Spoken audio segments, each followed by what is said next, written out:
Hello, everyone, and welcome to the panel. My name is Sam Lucero, and I'm an analyst with the IoT Research Program at Omdia. Today's panel will discuss several emerging innovative technologies that are receiving increasing buzz, some might even say hype, with respect to their potential impact specific to the Internet of Things. These include, for example, AI, edge computing, and 5G. Our panelists bring a real-world development and deployment perspective that should help us to reality check the true importance of these technologies in the near and longer term. Our panelists can also provide insights into broader technology, innovation, and adoption trends among the companies with whom they work. Joining me on the panel are Dr. Ashwani Dev, Chief Digital and Data Science Officer at Halliburton, Teresa Tung, Managing Director at Accenture, and John Weiss, VP for Emerging Technologies at Software AG. I'll go ahead and start with Dr. Dev. And the first question will just be to start us off. How are companies using analytics, including AI and machine learning, to enhance their competitive advantage? I think from our perspective and our experience, there are different aspects how we are leveraging machine learning and AI.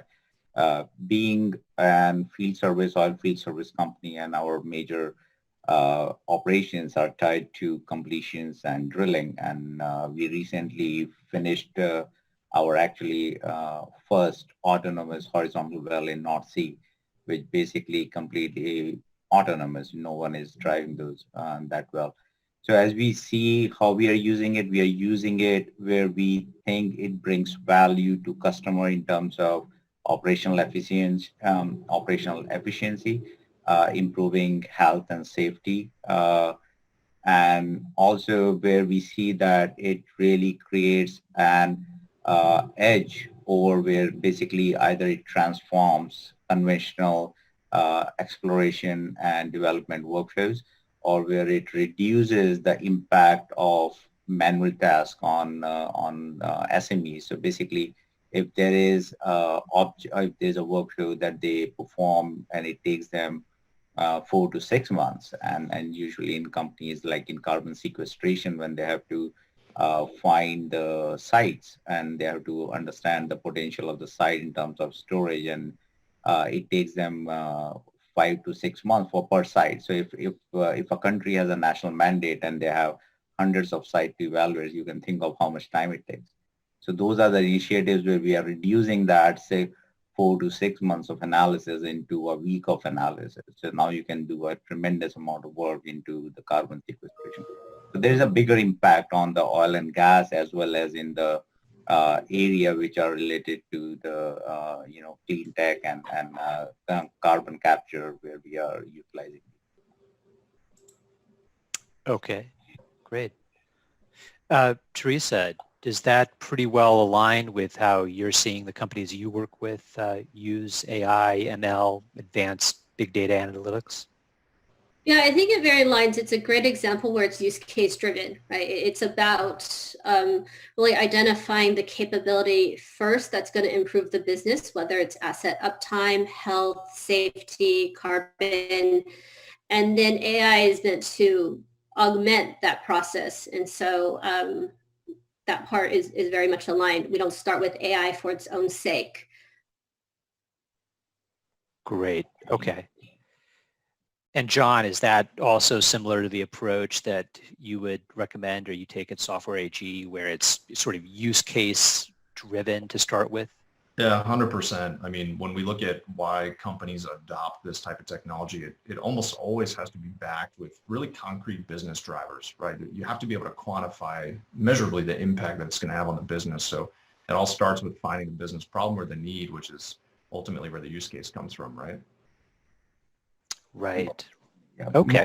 Most of the time what happened is, I think it's our 6 years of learning that many of the projects that start as technology initiatives and they are tied to emerging technologies, they usually fail, and there's a significant number of examples that I have seen, or we have even some examples we have experienced, that if you're not tied to the business, then none of these initiatives, irrespective of how much money you're investing in it, there will be no return or adoption.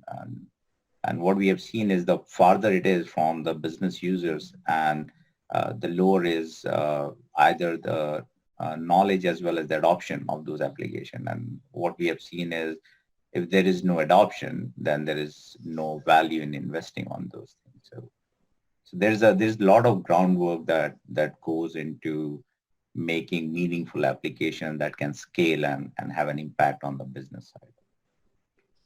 What's pretty powerful there too, you mentioned it's been 6 years of learning, right? And probably a lot of trial and error. And I think that's even today, right? All the technologies that are on the market and all the cool new stuff, it's really easy for people to lose sight of the fact that in many cases, it's still really early for a lot of this type of technology, right? And a lot of what we do in this industry, I'd say, is really exploratory.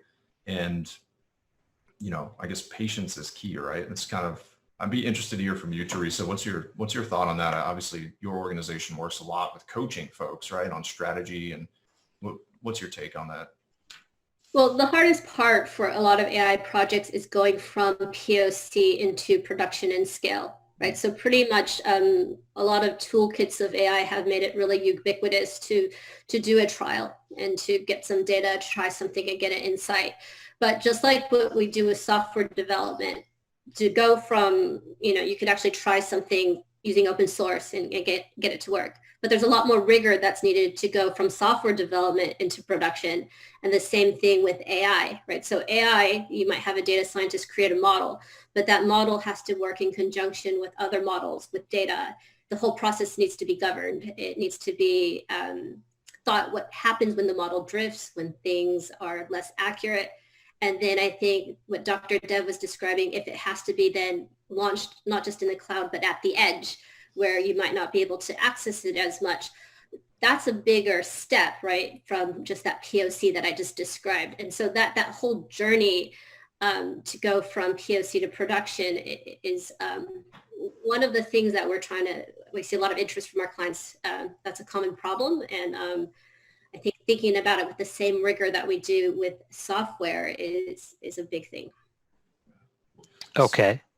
It's a great point. I mean, it's really easy to go grab a license or open source access to something like TensorFlow, right, and quickly train a model, and you can really build some high confident models quickly. But it is amazing how difficult it gets when you put that into the enterprise landscape, and now we're on an offshore drilling rig, or we're way out somewhere that, well, I can't really access TensorFlow in the cloud right now, right? How am I going to actually push a model down? And yeah, I think it speaks volumes to the value of true enterprise grade solutions in today's open source market, right? Where it's really easy to get started in many ways, but I think it's easy to overlook just how important it is to have the vision of scalability and long-term support and all these things that come with, kind of, I guess, what many people today maybe call like legacy type products or something like that. But it's interesting.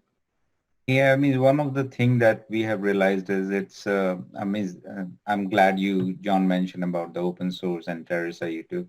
I think point is that pilots and POCs, they became like a statement, statement of status, and the people will quickly run, do it, and show it. But then after that, where it goes, no one talks about it.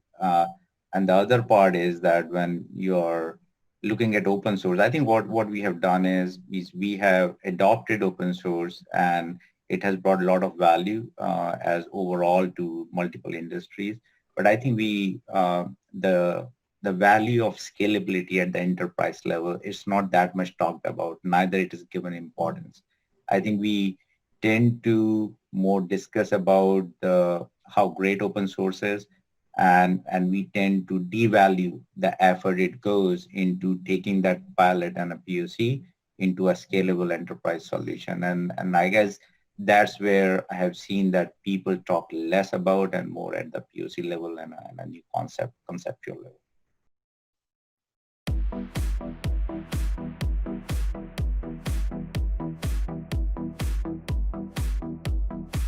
you.